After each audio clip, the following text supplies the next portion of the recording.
Hey everybody, Josh the RV Nerd down here at Advantage One RV today with a very atypical left-to-center unconventional Rockwood Windjammer, the 3025W.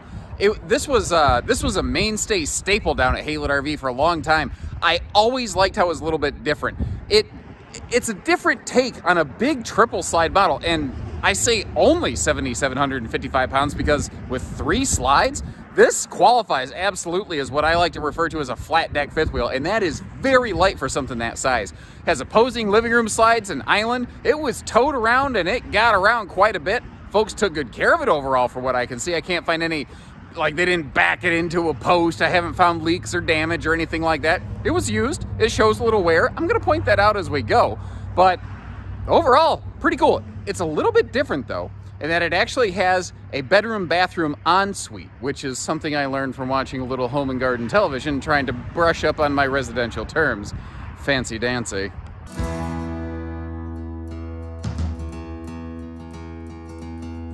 Now, like I said, this layout is very, very different, but give it a chance. I really like this one because it's like the most compact way you can possibly have, like a bed slide, a full bathroom, a big opposing slide living room, like all of the things that I think qualify as like a flat deck fifth wheel, they're all here. They're all done very well. They're just done a little bit differently from what you would normally expect. Now, this extra countertop chunk right there, that is something that the previous owners added against the island, and they did a pretty good job of it overall. It's maybe not an exact color match for the woodwork, but like, it doesn't feel bad, it doesn't feel wrong. And one of the things I wanted to show you is if you sit down in the chair straight across from the TV on Boardwalk and Park Place, it does not interfere with your viewing. Now, my recommendation is there's 2 recliners. I'm sitting in the left-hand recliner right now. I think that should be the campsite cook's chair, so that if I move the camera over here, this would be the right-hand recliner view. That TV can pivot, by the way, that Toshiba screen right there. That's all the original factory electronics. The reason I say that is so that if the campsite cook is using this for prep space, the other person in the other recliner doesn't have their view obscured whatsoever. It's got a nice vaulted ceiling in here. It opens everything right up. Double ducted central air. That is a sleeper sofa on the back wall, and if I see anything uncommon, like I showed you where they added something to the island, even if I see some wear and tear or a blemish or something, I will make you aware of that. Like right here, they actually spent some time on the couch. You know, this RV was used. Kind of like the armrests of my cars.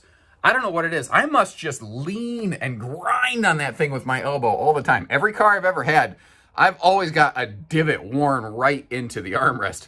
Now, those are not the original factory recliners. At least one of them is not. I don't believe either of them are. I think that those are some residential upgrade recliners right there. You've got breeze windows all the way through the slide out. And this was made with what they called their atrium dinette, with those extra tall windows wrapping all around the slide there. Or the dinette, as it were, which has an extension leaf if you do want to have some guests over. This also has all dual section day-night shades, so you can have as much or as little light and or privacy as your little heart desires at any given time. So the kitchen counter over here, this is all solid surface, by the way. And again, everything's a little odd. You're looking at it, you're like, how much kitchen do I really have here? What's interesting is I think this actually has more kitchen than you initially realized. Let's start up top here above the television and work our way around. That is an 8 cubic foot gas electric 2-way fridge, by the way. This was made way before the 12 volt kind of revolution came through, but that big pantry under the microwave, that's a huge chunk of space, not to mention all the drawers beside and below the oven. But right across from that, the island itself is just nothing but wide open storage, plus that extra countertop kind of extension chunk that they added right here. That is also just pure storage space. So it's, like I said, this is a little bit different arrangement, but it works. It works for me. I think it works very, very nicely. Something else I kind of thought about is if you really wanted like a big convection microwave, I wouldn't be surprised if Rockwood did this on purpose. This extra space on either side of the microwave, you could probably pop that microwave and those little panels out, and you could probably fit a larger convection microwave up there if you were so inclined. Now this is where it gets a little bit different. This has a middle bedroom with a forward bathroom. So that door on the left, that is coming from the kitchen space right there. The bedroom suite here, I guess it's what's called a bedroom bathroom en suite, which as far as I can tell just means that it's got a bathroom hooked up straight to the bedroom. This is a 60 by 80 true queen. You see those side stands. If you sacrifice those, you probably could go to a 70 by 80 king.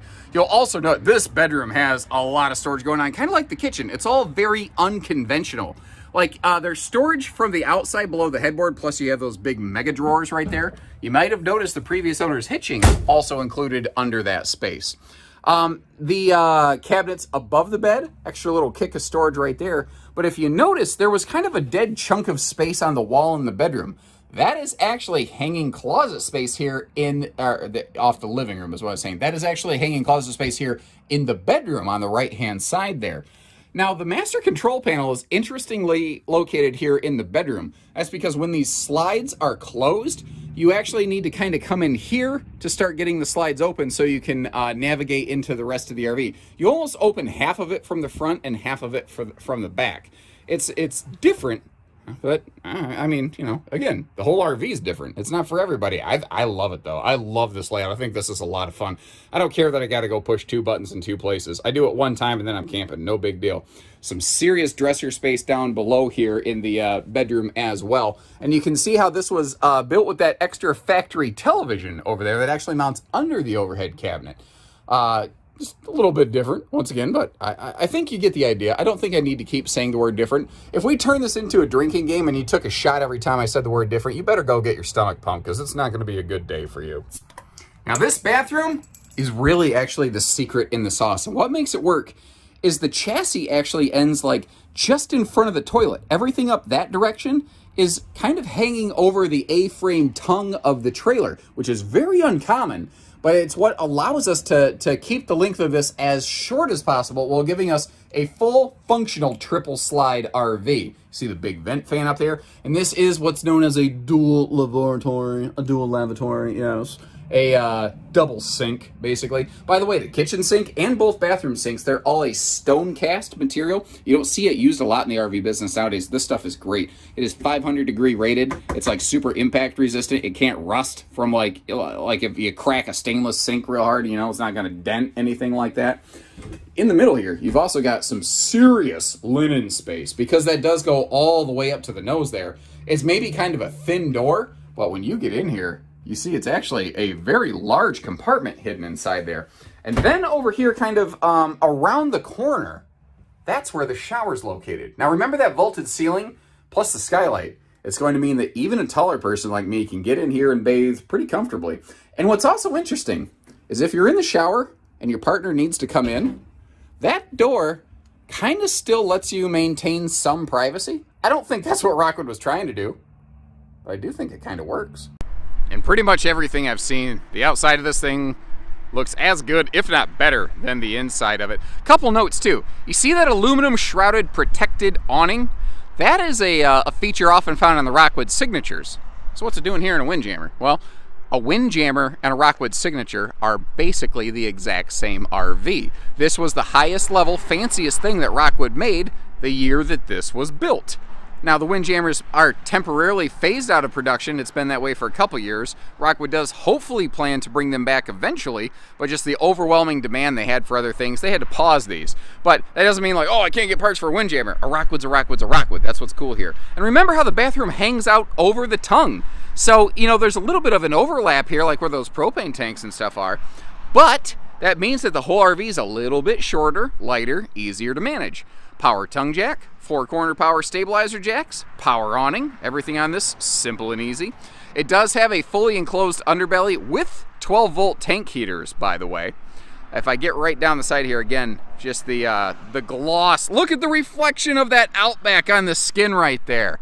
That is phenomenal. You've got the frameless windows on the exterior walls, although as we wrap around the side here, you will see that the slide side windows do slide open for airflow, appropriately enough. The white skin is also an interesting thing. There were white and tan skin, different packages over the years, and suddenly here, the white exteriors have really come back in popularity in full force. It's just kind of funny how things are cyclical. Now, the folks use this for a lot of traveling, because this is a really good traveler, big camper, you know? And that double spare tire on the back, they added, the RV had a spare tire from the factory. The folks added a second spare tire just in case. Now, you look at this, I mean, this is a big power awning. It clears both of the doors, which is nice. But you see the kitchen slides buried dead in the middle of it. What I want you to understand is that these awnings are far, far deeper than just that little baby shallow slide right there. You are still going to have plenty of picnic table space coming off this thing.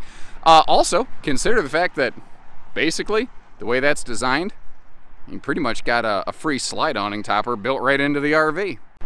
Now, everything up top here looks fantastic.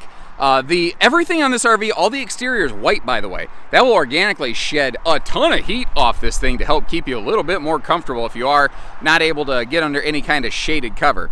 Now, there's 4 roof vents from the inside of the RV on here, and you will see 2 different types of vent covers. You're going to see 3 of the vents have this one, and then up front you have a different kind. That's because this front one was a factory vent cover for the big XL vent fan in the bathroom. The other 3 were just conventional flip-up ventilating lids that the previous owners applied some vent covers onto to make sure they always had good anytime airflow. So everything on this is covered, and the seals on this thing. Not only did they clean and condition the roofing, they have done some very nice heavy-duty touch-ups on these seals. I'm estimating within the last couple months. There is not a single spot on this roof that I have looked, not a single seam or seal, where I thought even for a moment, yeah, you're almost needing a little bit of a touch-up bead here. This is good to go. Now, I'm sure there's definitely going to be some people that look at this and say, ah, man, I really don't like how you have to go through the bedroom to get to the bathroom. And I get that. But remember, half of that bathroom is just hanging over the nose of the RV. That atypical design is what allowed them to keep this shorter and lighter. And if you're going to be doing a lot of towing, 7,700 pounds sounds very half-ton towable. I do think I do recommend a 3/4 for this, mostly just due to the length. If you're talking serious long-distance towing, if you're just taking it to the other side of town, the local campground, you're probably going to be okay with a half-ton. But I don't want you doing serious towing with it with anything less than a 3/4. That's my personal recommendation. Use your own judgment from there. But remember, I really think this is made with couples first and foremost. Most of the time, if there is just 2 of you, if someone's using the bathroom, it doesn't stop you from getting to the bedroom. So for 2 people, this design works really, really well. For a family, not so much, but it's not made to be a family camper. You know what else? I've talked a lot about how portable this thing is. This thing would be absolutely awesome just towed somewhere and parked. And actually, we can deliver the RV. We can assist you with hitching and parts and financing. We can take a trade on this thing, whatever works for you. Give us a call and we'll get you camping. Until then, take care, stay safe, have fun, and happy Haylett camping, everyone.